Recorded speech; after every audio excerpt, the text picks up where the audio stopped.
Today, I have a regular chat with a friend of mine in New Zealand. He's a tetraplegic and a musician. So he invents his own music instruments that he can play with his limited motion.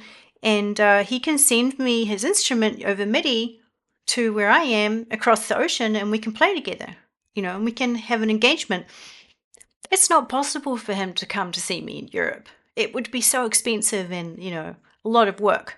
So, thank God there's the internet for him. He gets to participate. He has remote concerts. He still plays with his friends. It's really special.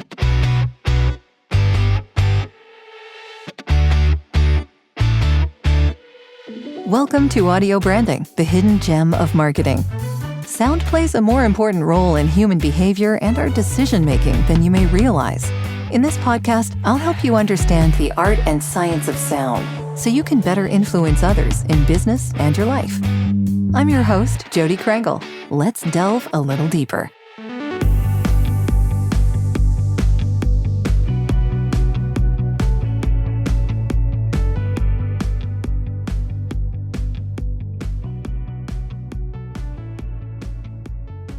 When it comes to music, how is latency shifting the conversation with Source Connect, and anything like that kind of tech? So musical language is based on a different type of perception and a different type of expectation. So if you think about music, the majority of musics that we have in our world is like beat based, 1, 2, 3, 4, 1, 2, 3, 4. So you're anticipating that when I go 1, 2, 3, 4, then that 1, 2, 3, 4 is going to come, right? But if you added a little bit of latency onto that, music's like 1, 2, 3. It's very easy to get out and be like, oh, I'm not really comfortable and I don't know where someone is. And latency is not very friendly. Music's not very friendly to that latency. Traditional music, the majority of most music, like the Beatles or Mozart, top 40 pop, however, I've been doing research on this topic. It's great you ask. I actually went back to university 20 years later after I graduated and did my master's, thinking, How can I use Source Connect as a musician? Sure. Right. So I'd been working with Source Connect, just doing business. And then after 10 years, it just occurred to me oh, I'm a composer. I should go back and write music. Right. And then I'm like, well, as artists, you also always look at what's around you and you want to interpret your world. And my world at that time in 2015, when I went back to school, was very much the internet and, audio over the internet. So it made sense that I would be like, how could I use this as a musician? I found out that there was a fairly active world of musicians using internet technology. There's various types of technology that exists that you can play music over. Source Connect's just one of them. And sort of dived into this and found out that there are certain types of music that work very well with latency, and you just have to sort of shift your perception, how you're playing with each other. And so I've been doing some work with musicians. Probably by the time this podcast's out, there'll be another concert that I've recorded. People will be able to see in our YouTube channel at Source Elements, working with a group of musicians in different parts of the world, and working with them in a workshop setting about what types of music work when you cannot anticipate. Because our brain is an anticipation machine more than anything. The brain evolved to say, hey, I've got this really high energy usage organ. It uses 90% of our body's energy. And so the brain's like, how can I be more efficient? Oh, I know. I will store a model of what I think the world is, so I don't have to convert all my senses all the time. And I'll use that every time I need some input or output. And so what's happening is that you're anticipating based on this model that's in your brain. For example, you're not, every time you look at a wall or your surroundings, if it's not moving, your brain's not processing it. It's telling you, I've already got this stored in memory, so we're just going to reuse it again and again and again until something changes, right? And so if you think about Music's all about rhythmic anticipation. I'm going to go 1, 2, 3, 4, 1, 2, 3, 4. You expect that to happen. You start preparing for it. Your body starts moving. It's completely built into us as humans to be able to move together in time and anticipate how we can do that. It's one of the really core ways of being human together. And so you put latency in that, you completely mess up that anticipation. But it doesn't mean you can't play music. It means you have kind of interesting other types of music, and you can learn how to work around it. And that's what I've been sort of doing as research. It's super fun. I love it. Yeah. I guess a lot of it would be kind of improv, I guess, in a way. Yep, there's a lot of that. It works best with musicians who can improvise. So work with jazz or tabla players, flamenco, people who are coming with this really strong ability to be able to work with surprises. Yeah, I love it. Yeah. It kind of reminds me of the cache that we have in our internet browser. Mm-hmm.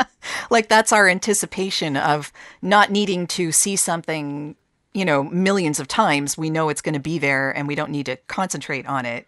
So that's what our browsers are doing with the cache, right? Like they're holding on to it until it changes. Yeah, exactly. Yeah. Yeah. It's amazing how much of a computer we really are. Mm-hmm. Yeah. So have you worked with trying to limit that latency, or is there anything that can be done at this point? Is it just a matter of better technology over time, or is it just isn't going to change? It needs a time travel machine Ah, okay. Got it. because Yeah. nothing goes faster than the speed of light. Yeah. And it takes time for light to get from one place to another. That's not getting any shorter. If it did, then you would have a time travel machine. And Yeah. if we have time travel, I'm sorry, I'm going to the future because I want to see what the music's like. That's Bye. a good point. Yeah, that's a very good point. I think that would be pretty awesome, actually. It would be Yeah. really amazing. Where do you see this going in the future? The idea of connection and the latency aspect of creating music and I mean, right now it's very niche, even though we went through this pandemic where, for a whole year, every musician around the world made a decision. I'm not going to play music with other people, or I'm going to figure out this internet thing and try and play music with people. Now, that second group, many of them were like, this thing doesn't work. I hate it. I'm not doing this anymore. And so the pandemic ended. People went back and started, playing music just together in the way that they had before. Absolutely fine. However, there remained a group of people, a small group of people, scattered around the world, and we tend to find each other, who were like, you know what, some interesting things came out of this. Some interesting artistic development is possible here, and it's worth pursuing. There's a few reasons why, because obviously the big one is environmental. For every mile that you use a petrol car, is the same as 1 hour on a video call with two people.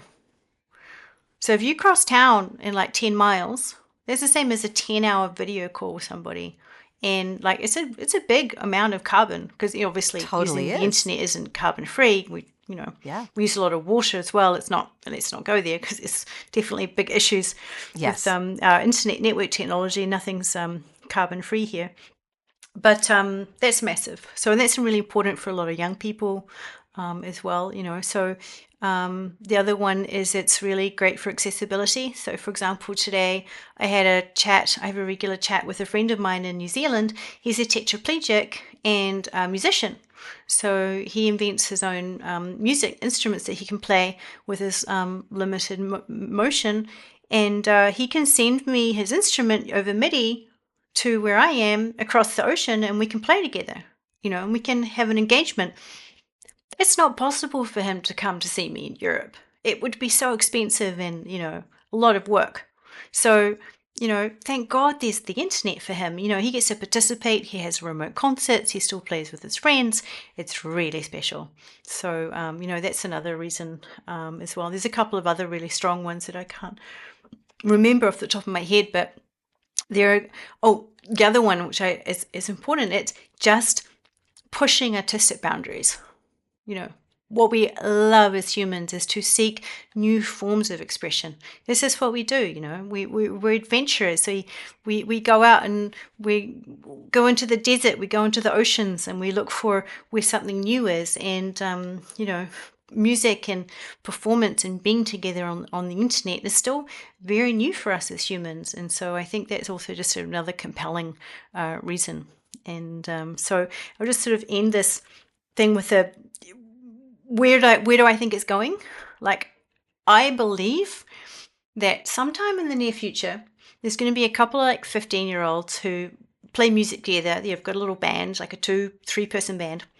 And then their parents say, hey, I'm sorry, honey, but we're moving cities and we're going to the other side of the country. And then they're like, oh, but what about my band? I'm like, I'm sorry, you'll just find new friends to play with. No. They'll go to the other side of the country and they'll use music technology to keep playing together, and they're going to make a kick-ass new album, like hip-hop, something, mash, jazz, I don't know what it is. It'll get on the top billboard and it'll go super famous, and then everyone will go like, oh, I guess we can do this, and then it'll become normal. Yeah. That's what I think is going to happen.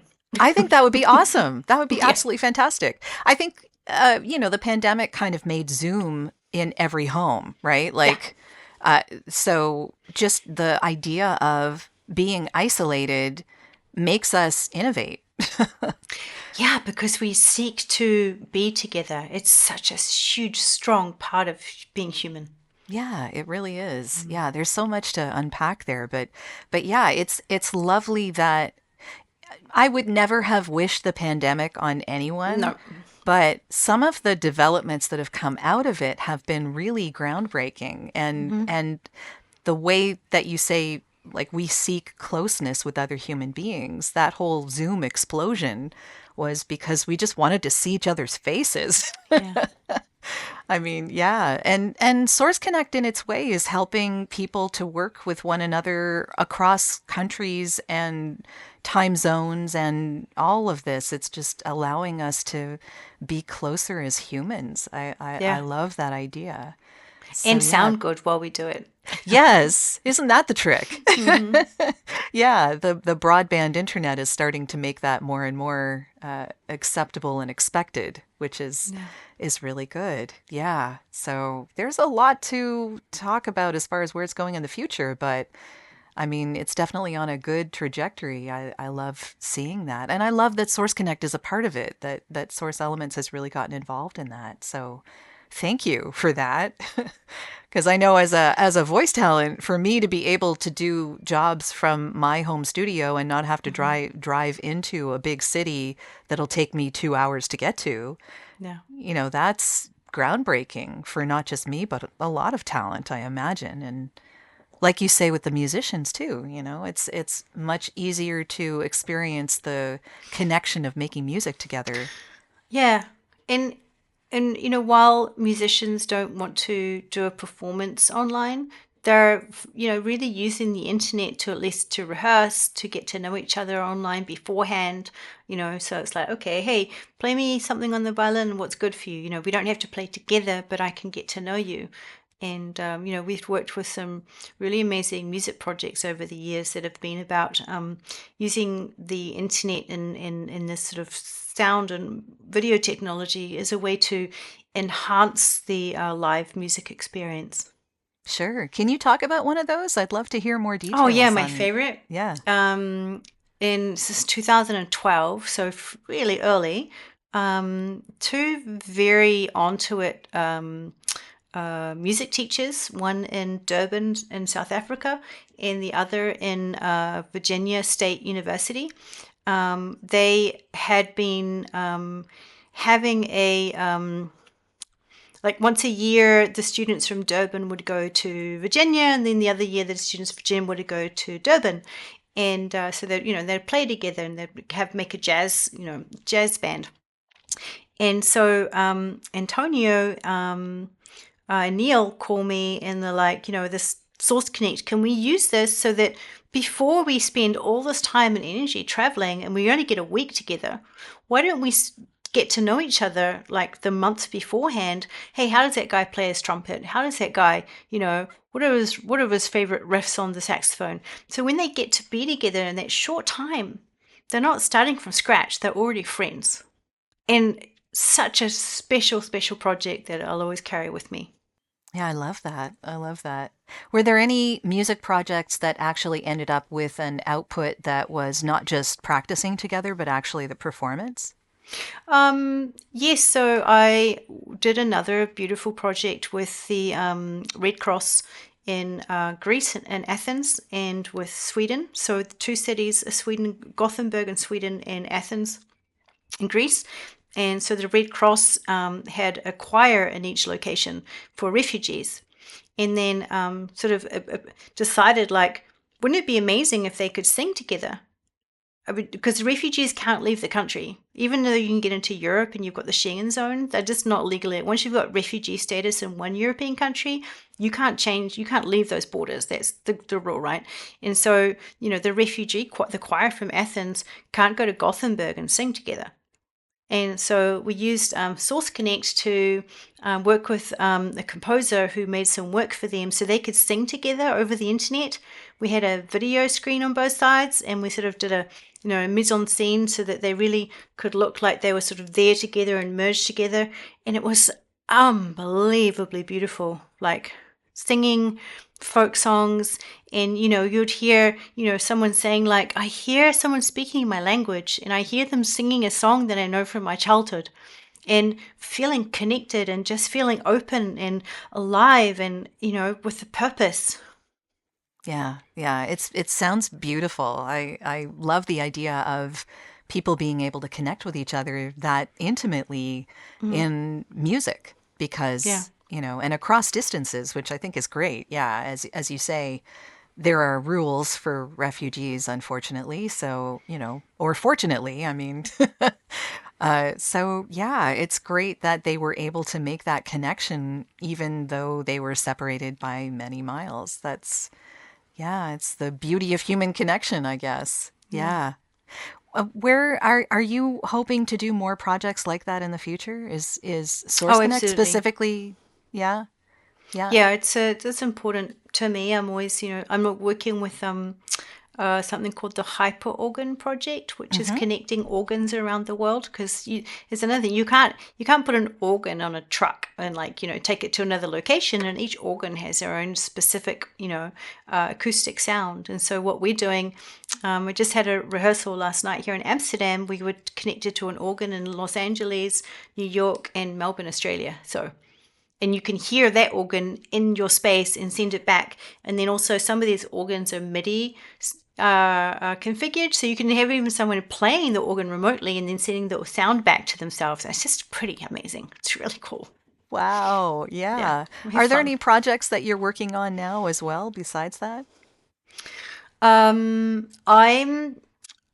been trying to write a book. It's Oh, been okay. like 3 years now. I've got a draft. A book I about? think um, the big and long future of this. So I think about what happens when we get off this planet and we start colonizing asteroids, Mars, the asteroid belt, maybe further out. The problem with that is that the ability to communicate in real time is lost, because to talk to Mars, it takes minimum 3 minutes latency there and back. And sometimes, because Mars's the orbit is elliptical, it can take up to 20 minutes. So if you're on Mars right now and I say, "Hey, Jodi, how's it going?" Waiting Yeah. six Could be a six while. minutes, 6 minutes at the least, Yeah. right? Wow. So, Yeah. and then the sun is between you and Mars. You've got radio silence. There's nothing you can do about that, because we haven't yet figured out how to make light, well, you can make light bend with a black hole, but we haven't figured that out yet.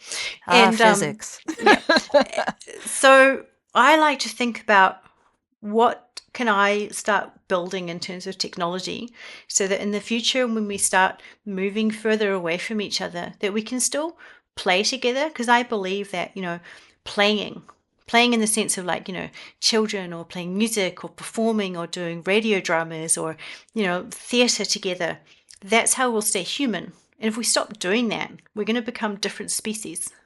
Oh, that is a good So point. that's my way of keeping the universe at peace. Yeah, that's a very good point. Yeah, yeah, I know. I mean, I'm all into the sci-fi stuff. Like I love that. But yeah, that's definitely something to keep in mind, that we need to be able to still relate to each other as human beings, even if we're that spread apart. Yeah. And I do hope that we end up exploring a little more. That would be good. Yeah. Big NASA nerd here. Absolutely. Yeah. Yeah. Hey, I think that's fantastic. So yeah. Well, I like to get a little philosophical here too, although I think we've kind of been quite philosophical this whole time. But I want to ask you why you think sound is important. I mean, sound is the first sense that evolved with humans that we know.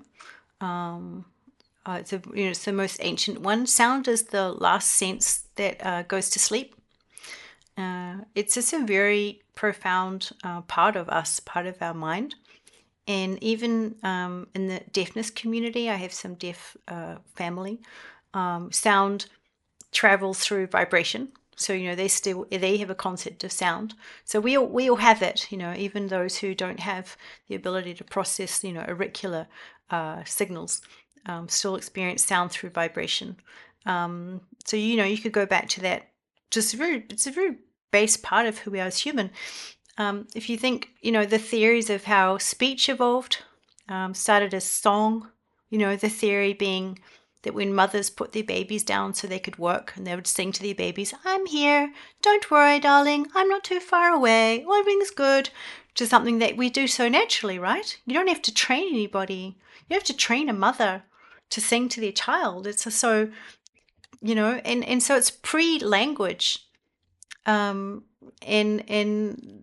also sound tells us so much. Sound tells us what's around us, where danger is, what's coming, how to look after yourself. It's such an important sense, and it's such a privilege to be a musician, to be able to harness sound, to make narratives with it, to build new worlds with it, or to use your voice to tell stories with it. What a privileged, beautiful thing it is that we get to do. I could not agree more. And it's one of the reasons I have this podcast. Yeah, it's fantastic. Yeah. So how can people get in touch with you if they'd like to do that? I'm on LinkedIn, so Rebekah Wilson with the K-A-H. And I'm not the speed skater. There's another Wilson, Rebekah Wilson. Can't skate, so don't get that confused. And always very, very happy to support art projects, creative projects, any crazy experimental projects like, hey, when NASA calls and says, hey, we want to do Source Connect to the space station. Oh, yeah, I think I could figure that out. Yeah, I'll definitely, let's make that happen. So anything, it's students, education, teachers. We work with a lot of teachers to, help students doing remote rehearsals, huge amount of education there as well. And so very, very happy to help where I can.